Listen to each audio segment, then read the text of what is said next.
So, yun guys, good evening. Time check, 7:59 p.m. ng 19th of January. 19th consecutive day na ng pagre-record natin ng journey natin sa YouTube, sa work from home setup.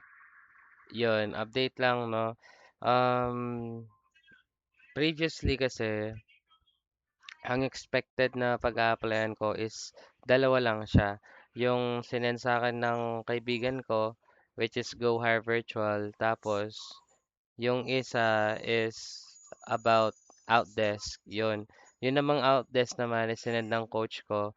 So far, nung ni-revisit ko yung website ng Go Hire Virtual, mukhang nag-down yung site nila. So parang di ko sure pero parang scam siya, especially kung di ako nagkakamali, monthly yung pasahod doon, hindi siya weekly or by 2 weeks or kinsena sa kung ano pa man.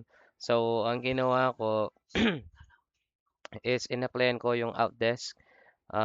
Sabi nung coach ko before is it takes a week for them to respond. So, hopefully magre-respond sila. Kasi appointment setter ata yung kinuha ko doon. Di ako sure kung paano yung bigayan doon. Tapos nalalapit na din yung pagpasa ng resignation ko eh. Wala pa akong backup. So yun, so far, parang, parang tawag dito, parang scam yung una. Buti na lang, hindi tinuloy nung isa kong katrabaho kung hindi, yari din siya doon.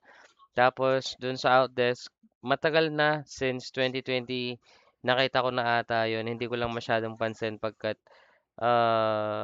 more on blue collar pa ako before. So ngayon, call center or expert sa Azure yon. So yun, babalitaan ko kayo guys kung anong magiging result ng um, test doon or kung may magiging interview ba, kung makakapasa ba tayo and whatnot. So, yun lang. Hopefully everything will go well. Uh, Yun, babalitaan ko na lang kayo. Bye.